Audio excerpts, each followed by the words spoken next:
All rise. Et Veuillez vous lever. The moi aussi. International Residual Mechanism for Criminal Tribunals is now in session. L'audience du mécanisme international appelé à exercer les fonctions résiduelles des tribunaux pénals est ouverte. Please, be seated. Veuillez vous asseoir.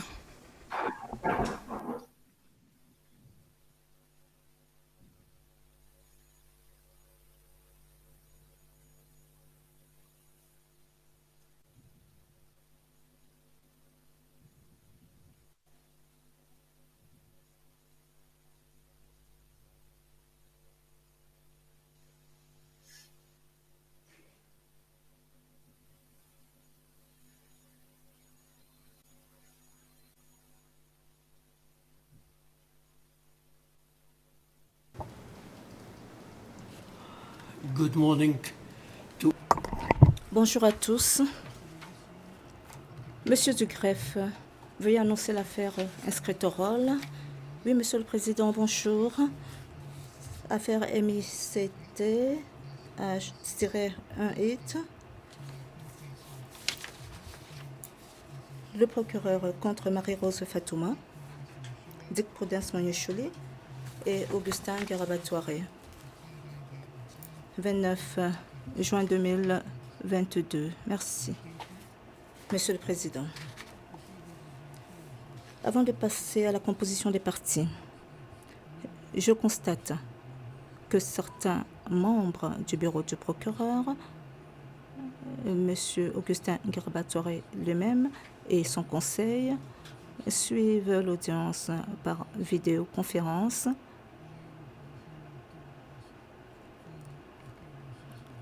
Je vais maintenant demander aux parties de se présenter, en commençant par le conseil de Mme Marie-Rose Fatouma.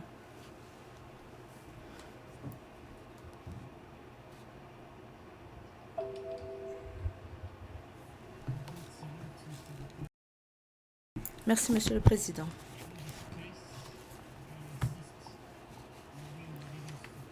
En l'espèce, je représente Mme Marie-Rose Fatouma et mon équipe est composée de Yann Edot, qui nous suit depuis La Haye.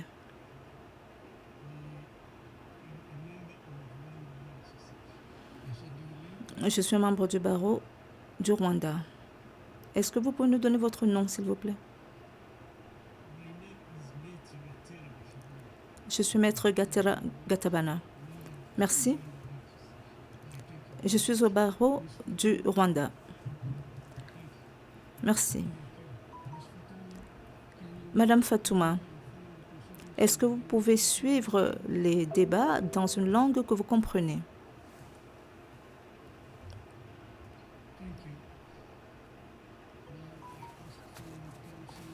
Merci.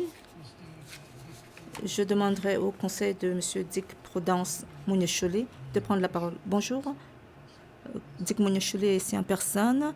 Il est représenté par moi-même, Code Kunz. Je suis assisté de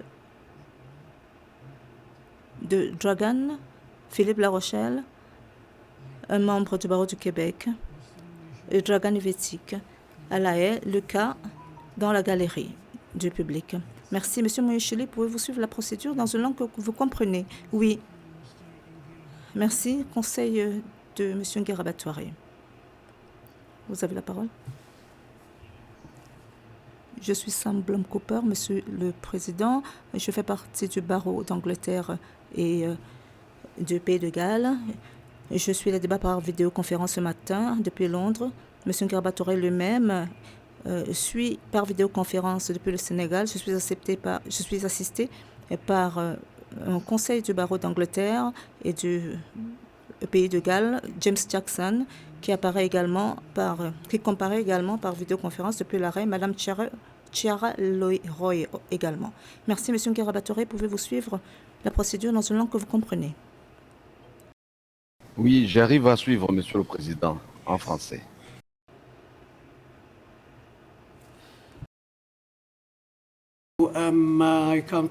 Très bien, merci.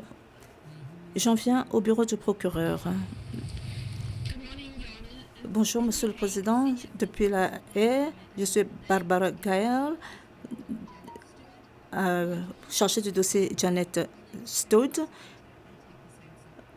À Arusha, nous sommes assistés par nos collègues Tembele Segoïte et Take Senze.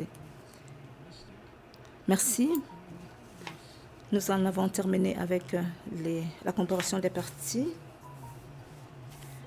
Conformément à l'ordonnance portant calendrier rendue le 13 mai 2022 par moi-même et en application de l'article 114D des règles de procédure et de preuve du mécanisme, la Chambre d'appel rend son arrêt ce jour dans l'affaire le procureur contre Marie-Rose Fatouma et consorts. Je ne donnerai pas lecture du texte intégral de l'arrêt, mais je vais résumer les questions essentielles portées en appel et les conclusions centrales dégagées par la Chambre d'appel. À la conclusion, je donnerai lecture du texte intégral du dispositif de l'arrêt. Ce résumé oral ne fait pas partie de l'arrêt officiel faisant foi qui sera distribué par écrit aux parties à la fin de l'audience. Le 20 décembre 2012, la Chambre d'appel 2 du Tribunal pénal international pour le Rwanda a déclaré Augustin Ngirabatware coupable d'incitation directe et publique à commettre le génocide en se fondant essentiellement sur le témoignage direct des témoins à charge Anan et Anat. La Chambre a également déclaré Ngirabatware coupable d'incitation à commettre le génocide et d'aide et encouragement à commettre le génocide, principalement sur la base des dépositions directes des témoins à charge Anae et Anam, dépositions corroborées par le témoignage du témoin à charge Anal. Le 18 décembre 2014, la Chambre d'appel a confirmé la déclaration de culpabilité prononcée contre Ngirabatware pour incitation directe et publique à commettre le génocide et l'a déclaré coupable à la majorité pour avoir incité à commettre le génocide et aidé et encouragé à commettre le génocide. La Chambre d'appel a imposé à Ngirabatware une peine d'emprisonnement de 30 ans.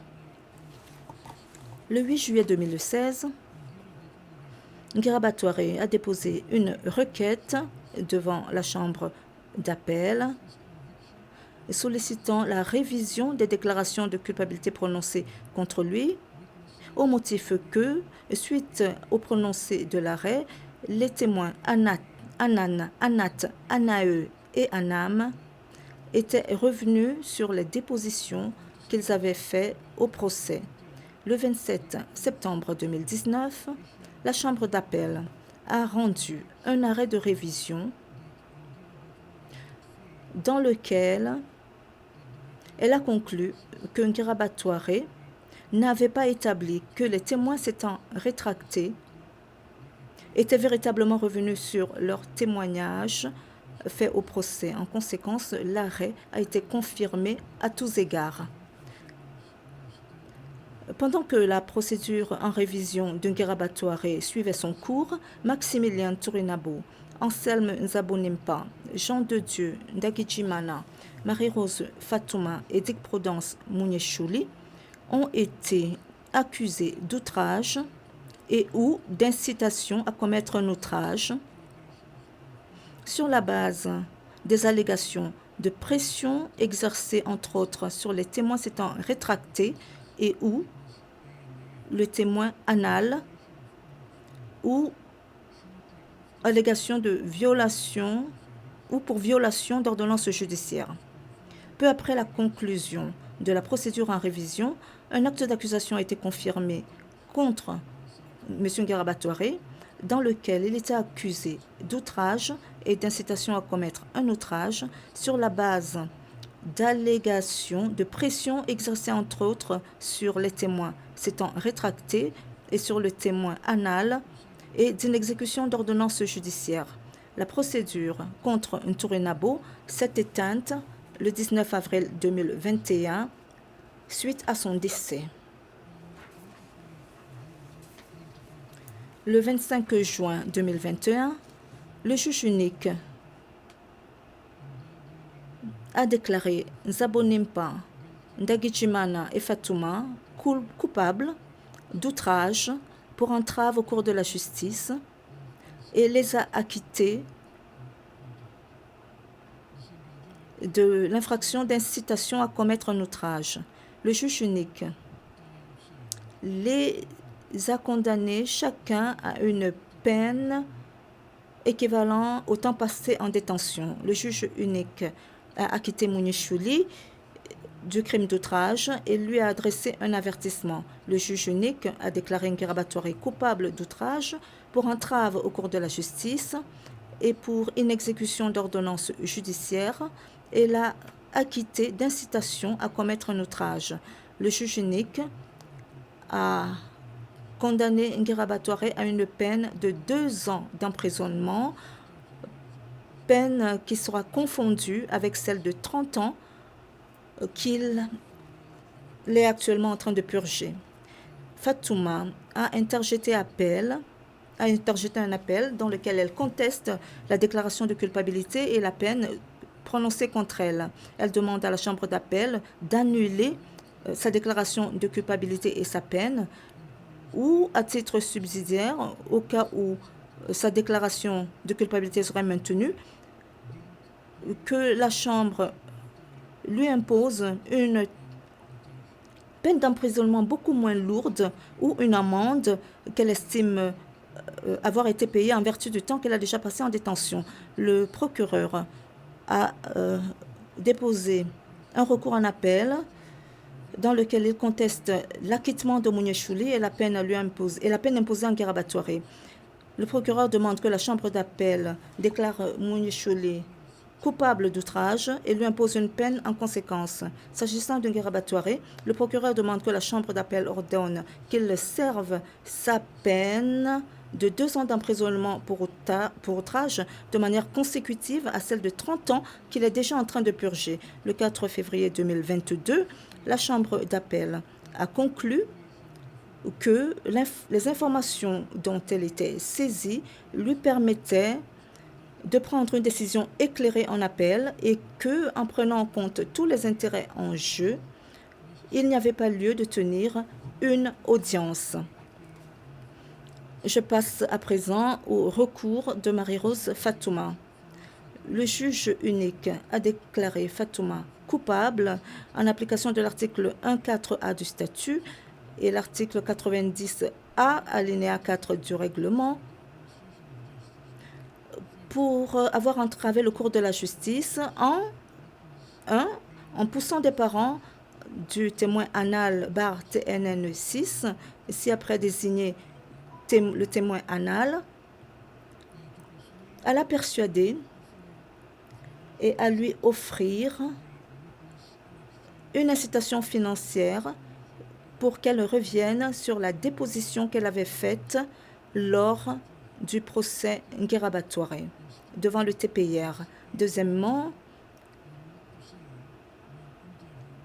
entrave à l'administration de la justice pour avoir donné des instructions au témoin anal sur ce qu'elle devait dire lorsqu'elle serait interrogée ou entendue par la défense de Nkerabatware.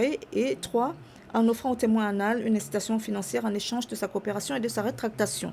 Dans le cadre du premier et du troisième moyen d'appel de Fatouma, Fatouma fait valoir que le juge unique a commis une erreur pour avoir accueilli la déposition du témoin anal selon laquelle Fatouma avait offert au témoin une incitation financière pour qu'elle revienne sur sa déposition antérieure faite devant le TPIR dans le cadre du procès Nkerabatware.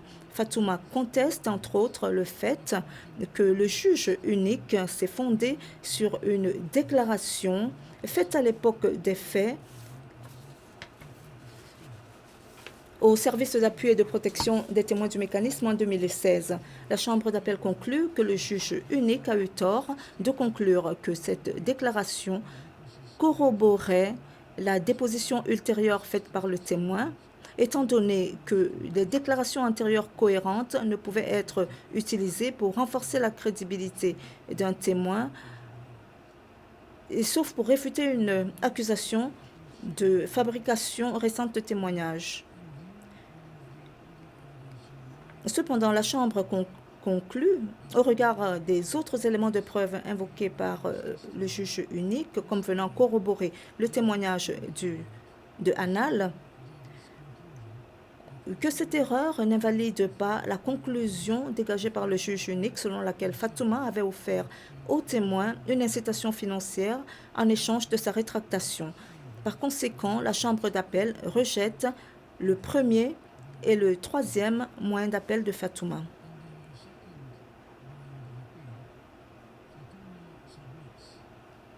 Dans le cadre de son deuxième moyen d'appel, Fatouma fait valoir que le juge unique a commis une erreur pour n'avoir pas pris en compte certains aspects de la déposition du témoin Anal qui était mentionné,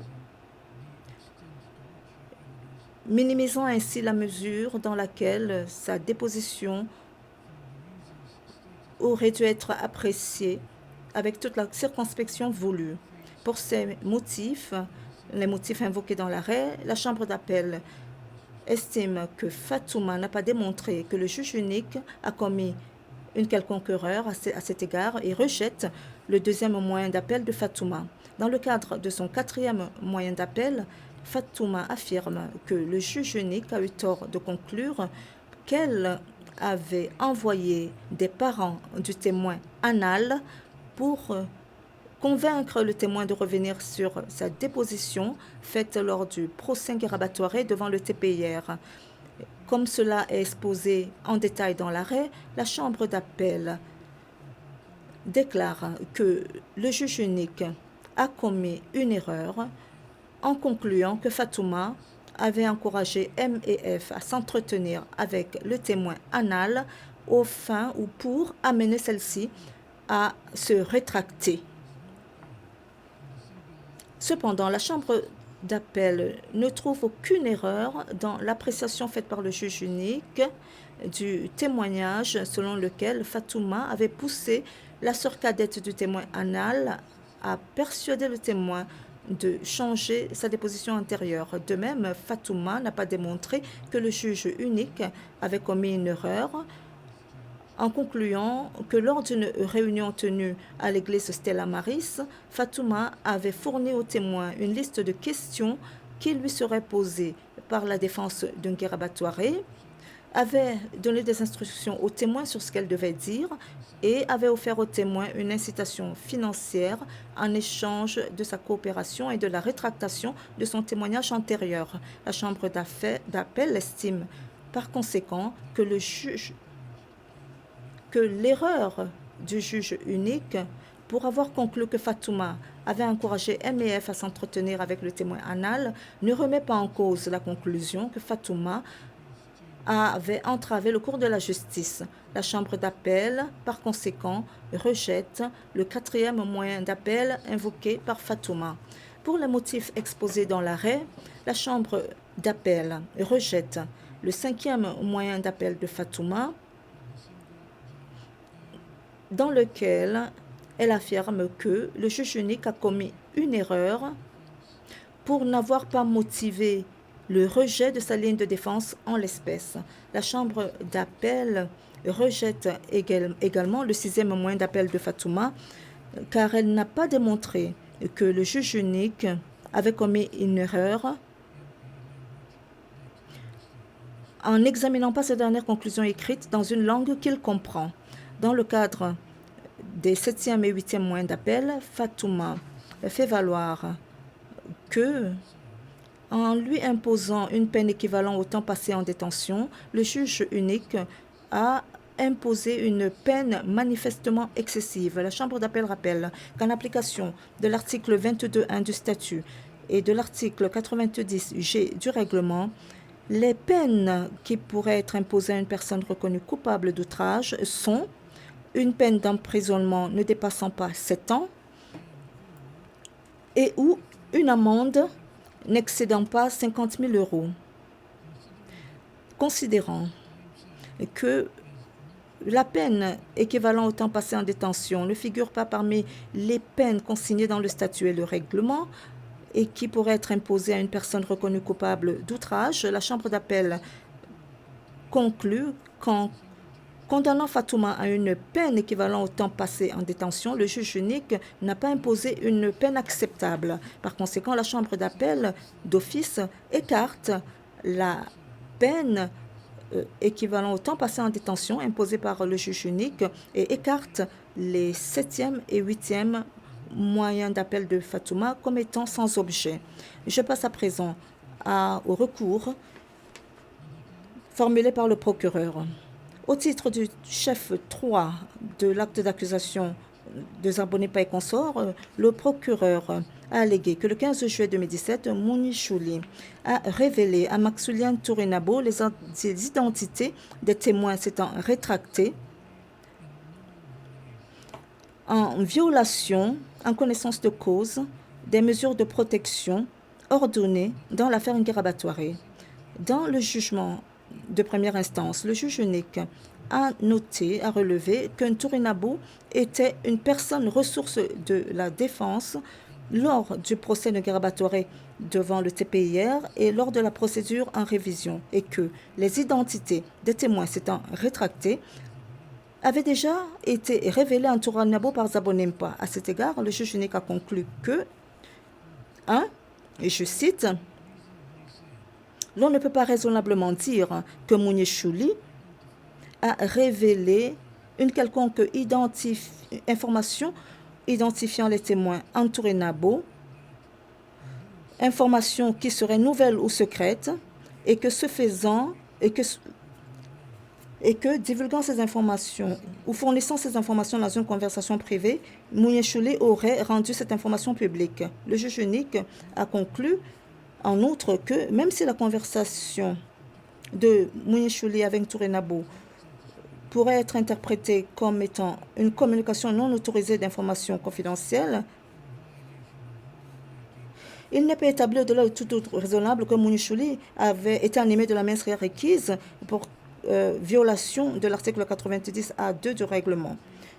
Le juge unique a donc acquitté Mouni Chouli d'outrage au titre du chef 3 de l'acte d'accusation Zabonimpa et consorts en relation ou relativement à cette allégation. Dans le cadre de son premier moyen d'appel, le procureur fait valoir que le juge unique a commis une erreur pour n'avoir pas condamné Mouni Chouli pour outrage en appliquant une définition incorrecte de la divulgation, du terme divulgation, et en concluant que Mouni Chouli n'avait pas divulgué des informations confidentielles en violation d'ordonnances judiciaires, et 2, en concluant que Mouni Chouli n'était pas animé de la mince requise pour que l'outrage soit constitué lorsqu'il a divulgué des informations confidentielles.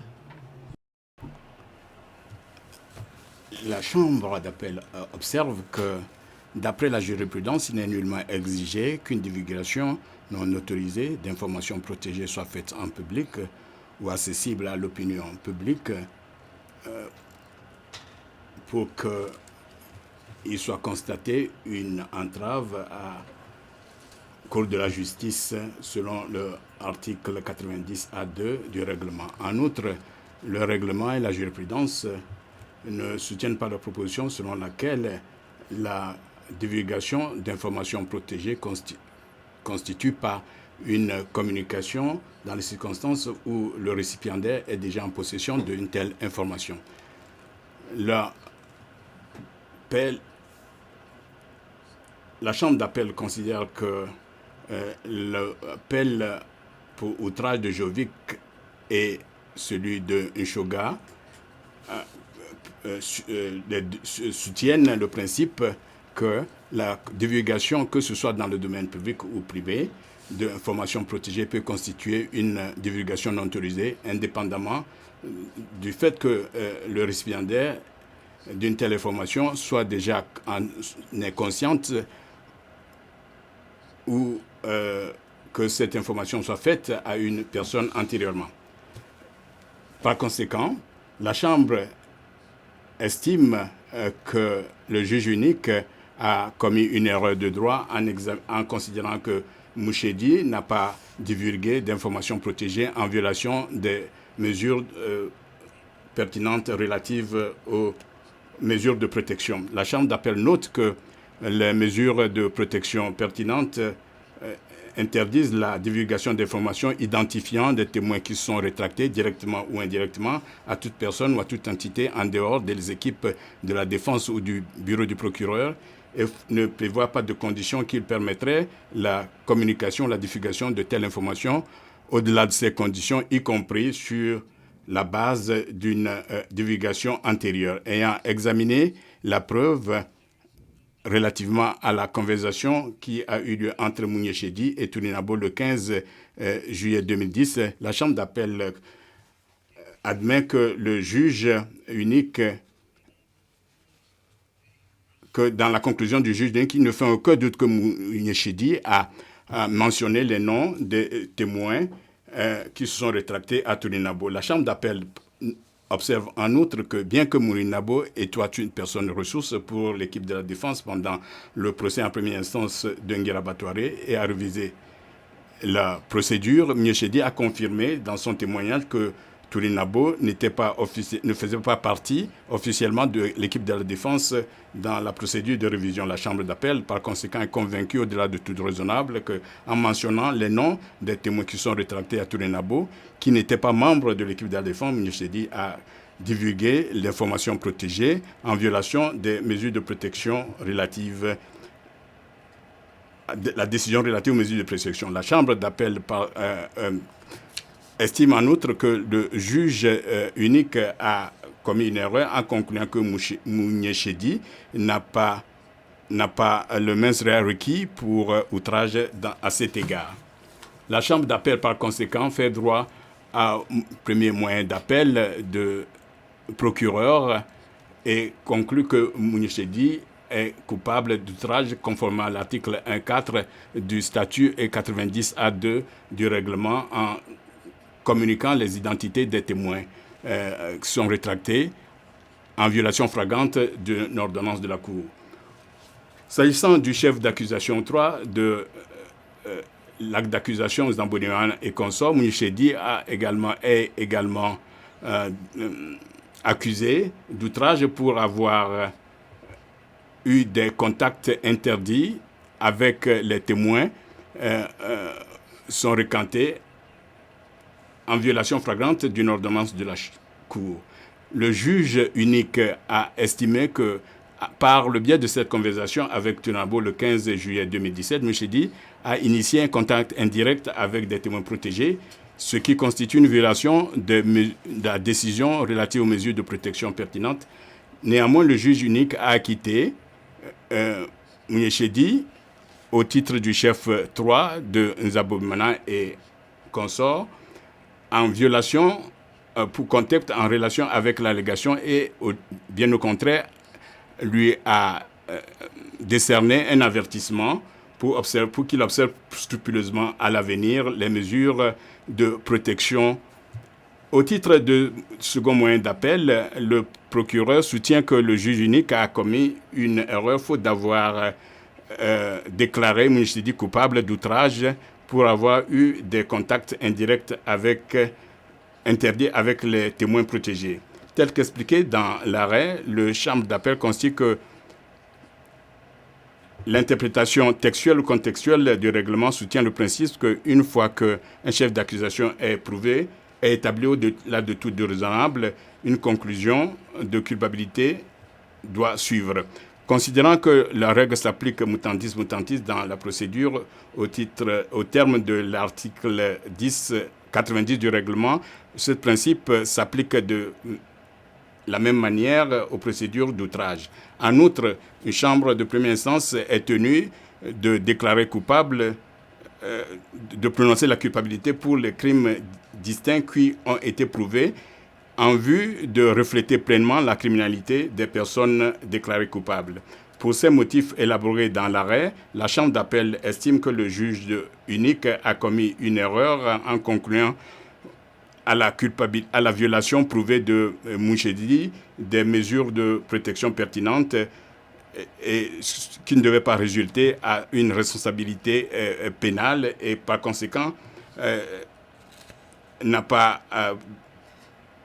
prononcé la culpabilité contre lui au titre de chef 3 de Nzambonimana et consorts. Par conséquent, la Chambre d'appel fait droit à second moyen d'appel du procureur et conclut à la culpabilité de Mouchedi pour outrage conformément à l'article 1.4a du statut et 90A du règlement en ayant eu des contacts, pour avoir eu des contacts directs interdits avec des témoins qui sont retardés en violation flagrante d'une ordonnance de la Cour.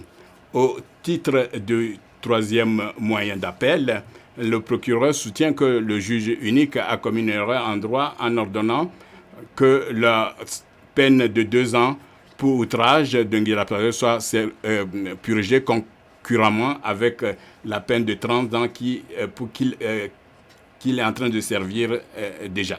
La Chambre rappelle que, conformément à l'article 104C du règlement, si un juge unique conclut à la culpabilité d'un accusé pour un ou plusieurs chefs d'accusation contenus dans un acte d'accusation, il doit imposer une sentence, une peine pour chaque culpabilité établie et indiquer si les peines doivent être servies, purgées concomitamment ou consécutivement. Ni le statut ni le règlement ne donnent droit à un juge, ne donne le pouvoir à un juge d'ordonner une peine pour outrage qui doit être purgée concomitamment avec une peine antérieure imposée au même accusé dans une procédure séparée dans le cadre d'un acte d'accusation différent devant la tribunal pénal de la Yougoslavie ou du TPI ou de mécanisme. La Chambre d'appel, par conséquent, estime que le juge unique a commis une erreur de droit en ordonnant que la peine de 2 années d'emprisonnement pour outrage soit servie concomitamment avec la peine de 30 ans d'emprisonnement qui il purge déjà en relation avec sa condamnation pour le génocide et l'incitation directe et publique à commettre le génocide. Par conséquent, la Chambre d'appel fait droit au troisième moyen d'appel du juge et écarte la peine de 2 ans d'emprisonnement imposée par le juge unique à Nguédabradé. Je voudrais à présent demander à Madame Fatouma Mouchedi de se lever alors que je donne lecture des dispositions du dispositif du jugement de l'article du jugement de l'arrêt d'appel. Monsieur Nguédabradé, pour des raisons techniques, pouvait demeurer assis. Par ces motifs, la Chambre d'appel, conformément à l'article 23 du statut et le règle 104 du règlement, notant les écritures des parties siégeant en audience publique, rejette l'appel de Fatouma dans son entièreté, écarte proprio motu la peine de Fatoumata pour, entre guillemets, temps purgé et impose une sentence de 11 mois d'emprisonnement. Déclare, conformément à l'article 125C du règlement, que la peine de Fatoumata a déjà été purgée au crédit de la détention au mécanisme en attendant son jugement. Fait droit au premier et deuxième moyen d'appel du procureur et rejette l'acquittement de Mouchendi au titre du chef 3 et de l'acte d'accusation de Nzambonimana et al. Et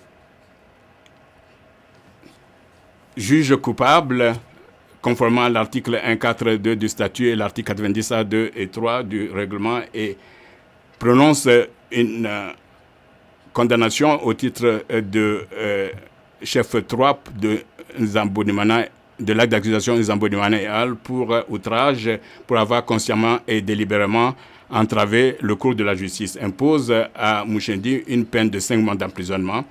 Déclare, conformément à l'article 125 de l'article que la peine de Mouchedi soit purgée a été déjà purgée, compte tenu du crédit de détention par le mécanisme en attendant son trial. Donc, fait droit au troisième moyen d'appel du procureur, écarte la peine de Ngara Batouré de 2 ans d'emprisonnement et impose le juge Auric ayant exprimé une opinion dissidente, une peine de 2 ans d'emprisonnement qui doit être purgée consécutivement avec sa peine de 30 ans d'emprisonnement qu'il est en train de purger déjà, et déclare que l'arrêt doit être exécutoire immédiatement conformément à l'article 145 du règlement. Le juge Alfonso a joint une opinion dissidente partielle. Monsieur le greffe, après que nous aurons levé l'audience, veuillez distribuer les copies de l'arrêt écrit aux parties qui sont présents dans cette salle d'audience et prenez les dispositions nécessaires pour que le prononcé des copies de l'arrêt soit distribué aux parties qui participent par vidéoconférence. Ceci, je n'ai plus rien à dire sur cette affaire.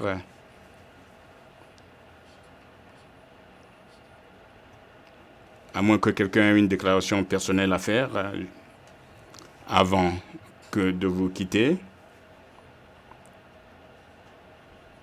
Vous savez tous, hier était mon dernier jour comme président de cet organe auguste. Et c'est également mon dernier arrêt. Même si j'ai un nombre de décisions à rendre.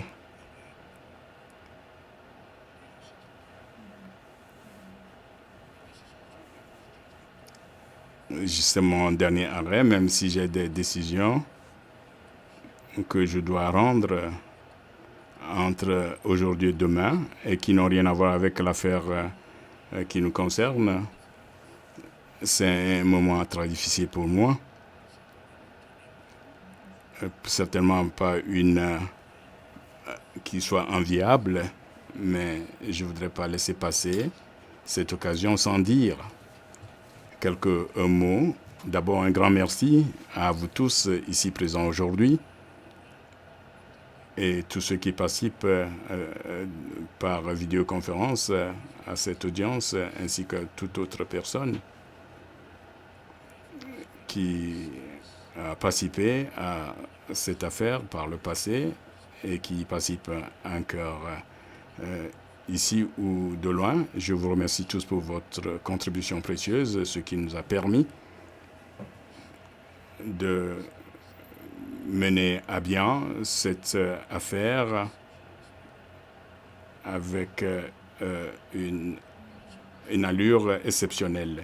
Je voudrais saisir l'occasion que nous offre cette audience pour remercier tout le personnel du mécanisme pour le travail ardu et leur dévouement dans la lutte contre l'impunité et pour leur loyauté à une institution qui, tout comme ses prédécesseurs, les tribunaux, continue de démontrer la voie à suivre dans cette tâche ardue. Je continuerai, comme vous le savez, à être juge du mécanisme et je vous promets que nous allons nous retrouver un cœur. Et avant de conclure, je voudrais, et non des moindres, remercier mes 2 collègues, le juge Horry et le juge Banton, pour avoir été à mes côtés et travailler avec le personnel pour la préparation de cet arrêt et aussi les délibérations qui ont précédé le rendu de cet arrêt. Et je voudrais en outre remercier mes propres personnels ainsi que les chambres qui est coiffée par Madame Rover pour leur ardeur au travail, ce qui nous a permis de nous présenter devant vous aujourd'hui et rendre cet arrêt avant la fin de mon mandat en tant que président. Je vous remercie vous tous et j'espère vous revoir tous un jour. All rise. Veuillez vous lever.